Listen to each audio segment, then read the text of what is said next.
Nous vous saluons dans le nom de Jésus. Nous parlerons aujourd'hui des armes du chrétien.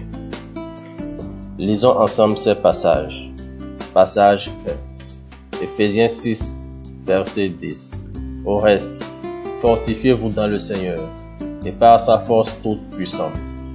Le Seigneur parle ici de fortification. Fortifier, c'est rendre plus robuste, plus résistant. Le Seigneur demande à ses enfants de nous fortifier, de nous affermir par sa force toute puissante. Et nous savons combien notre Dieu est puissant, car devant lui, tout genou fléchit. Passage 2. Éphésiens 6, verset 11. Revêtez-vous de toutes les armes du Seigneur, afin de pouvoir tenir ferme contre les ruses du diable.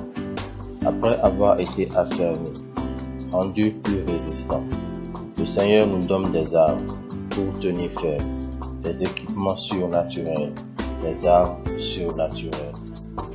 Passage 3. Éphésiens 6, verset 12.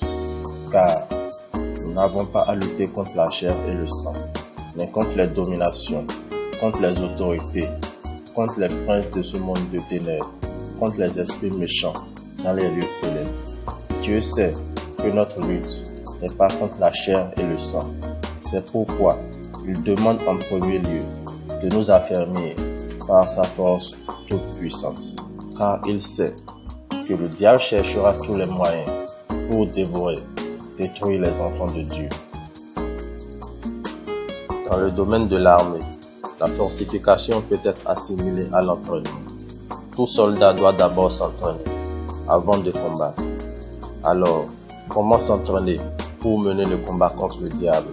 En méditant la parole de Dieu et en demandant l'aide du Seigneur Saint-Esprit. Passage 4.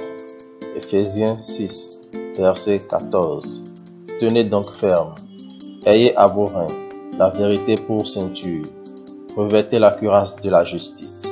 Verset 15. Mettez pour chaussure à vos pieds le zèle que donne l'évangile de paix. Verset 16. Prenez par-dessus tout cela le bouclier de la foi, avec lequel vous pourrez éteindre tous les traits enflammés du malin. Verset 17. Prenez aussi le casque du salut et l'épée de l'esprit, qui est la parole de Dieu. Le Seigneur nous a équipés comme des soldats aguerris. Nous avons une cuirasse, une ceinture, un casque, un bouclier et une épée. L'enfant de Dieu doit être véridique, juste, avoir du zèle pour l'évangile de paix, témoigner de Dieu, être un homme de foi, avoir la certitude qu'il est sauvé, méditer, proclamer la parole du Seigneur. Psaume 91, verset 4. Il te couvrira de ses plumes, et tu trouveras du refuge sous ses ailes.